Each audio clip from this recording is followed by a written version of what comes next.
Everybody, Gary here, GK Aquatics. Today I am doing an experiment and I'm going to show you what I'm doing here. I'm going to make a matten filter, an end cap matten filter. I've got this, it's 30 ppi, which I feel would probably be about right, and that's about what the consensus is amongst most fish keepers. I cut this down to size, so it will fit. It may be a little over. It'll be snug, and that's okay, because I want it to be. I made a hole right here.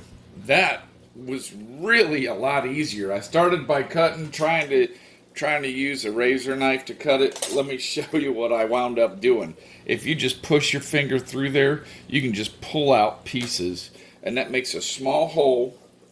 And I'm using 1/2 inch, and I'm really going to have to push it there, and it'll make a seal. And that'll be good. Really got to push it in there to get it to go. There we go. And you can see how tight that is around there. Alright. A couple things I want to do. I need a piece that's longer than this because I want it to go all the way down near the bottom. So let's go ahead and measure. I've got a nice piece here. I want it to go down to about there, and there's the hole. So I'm going to cut it right about there. It doesn't have to be perfect, just close, leaving room for the elbow.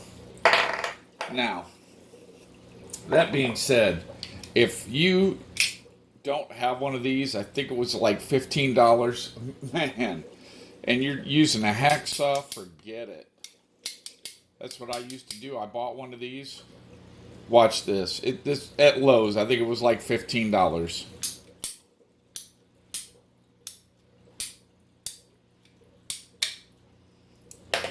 Look at that. Nice clean cut, no burrs, no nothing. Works great.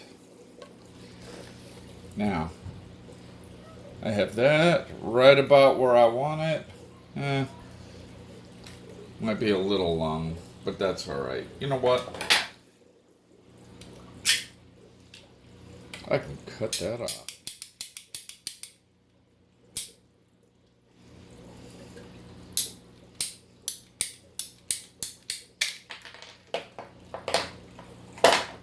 Alright, now, the next piece I want, I'm not sure why, but a lot of people like to cut it diagonally. I just don't see a need for that.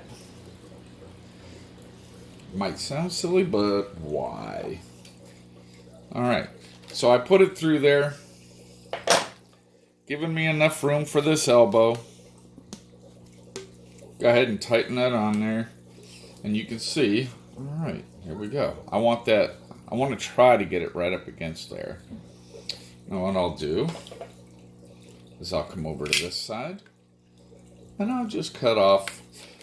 You need some because you want to change the direction, the flow of the water, but you don't need a lot.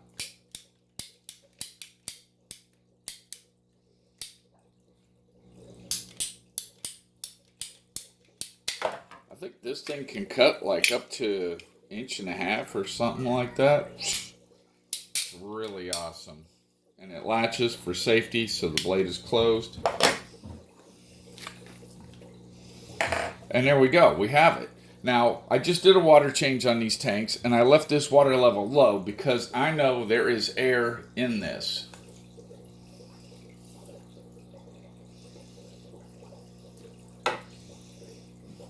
And it will take up space until I get the air out of it, and I don't want to overflow the tank. Now, another thing I have to do is I have to drill a hole in this pipe, and I want to do it down near the bottom, because I'm going to take the air stone and put it in there and put it back. I'll show you. Wait here, I'll be right back. Okay, now, I got a 3/16 bit here. Some people say go smaller so that it'll grip. Let me turn this down a little. There we go. Okay, some people say go smaller so that it'll grip the tube, the airline tube, when you put it in. I don't think you need to do that.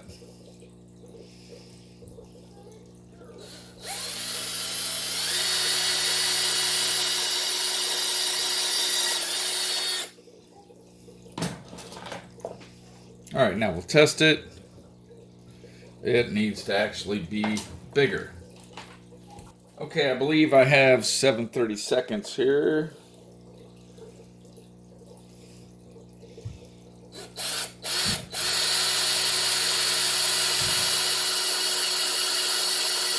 And apparently a really, really dull blade.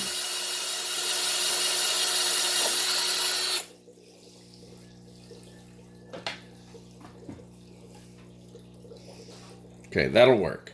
That's probably actually bigger than what I need. Let me get this off of there and clean it. Okay, now what's going to happen is this is going to sit and it'll go down. Come on, go down there.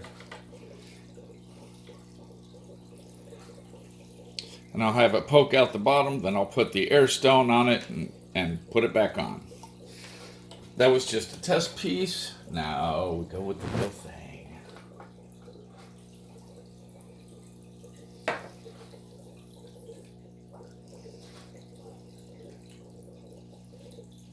Let's bring you back up here so you can see what I'm doing.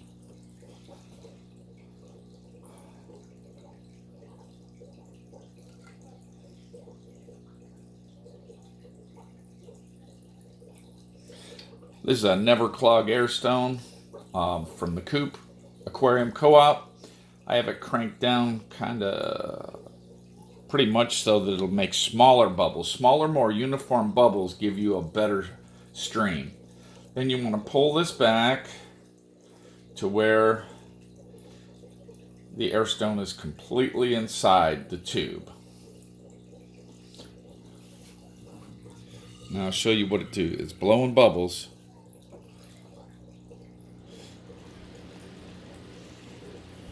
You can see the bubbles coming out there.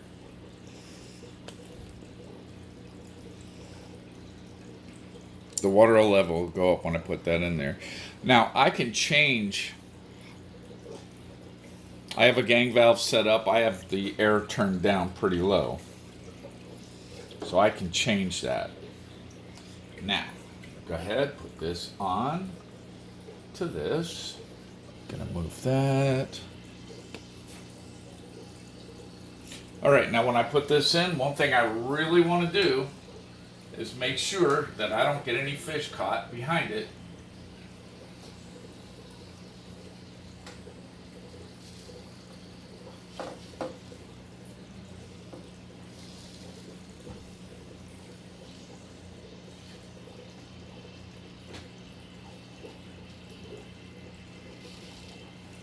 Now I made it too wide on purpose for a couple of reasons. One, I want it to fit pretty snugly. And two, I want to be able to take these corners and I can actually just push them back there. Okay, I should have cut it maybe a hair shorter, but that's working out okay. That looks good. Okay, I'm not really happy with that. So I'm gonna pull that back out. It's going to be difficult to do now that it's wet. I'm going to pull that back out.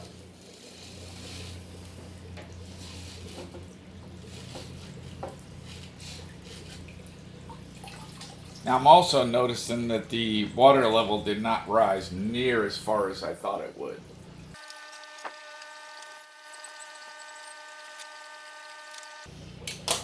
Not perfect, but not bad. All right, let's try this again. Make sure the pipe goes in there. Now, I don't need a strainer over the intake of this. on the bottom for a couple of reasons. One is because if a fish, well, first of all, this is tight, and it would be nearly impossible for a fish to get back there.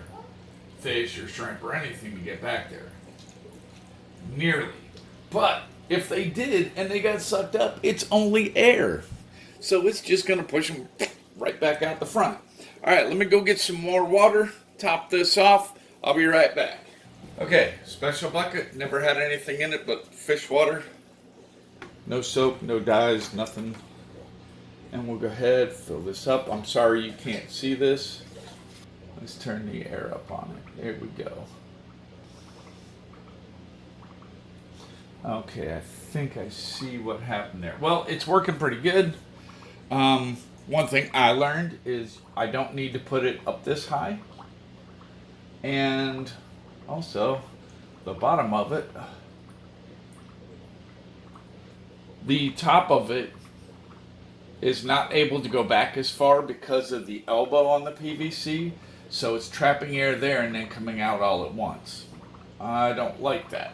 So let's see if I can move the bottom out this way and then push the top back. Okay, I can feel the water coming out of there, and it's going to suck water back to the back through the sponge. And the fish will stay out here. Shrimp love these things. All right, so there we have it. We have the matten filter installed. Shoot, I forget. The big sheet, which gives me enough to make 2 of these. I think it was like $12. So that's $6 a piece. The PVC and elbow is maybe $1. You know, so then you just need an air pump, air line, and air stone. And this is way more filtration than this aquarium can ever use.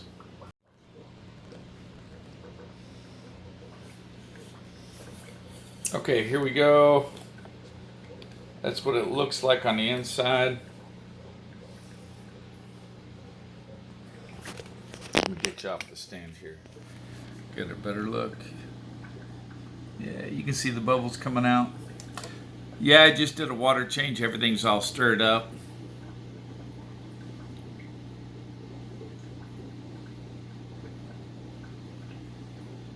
There you go. It's working. Everybody's happy.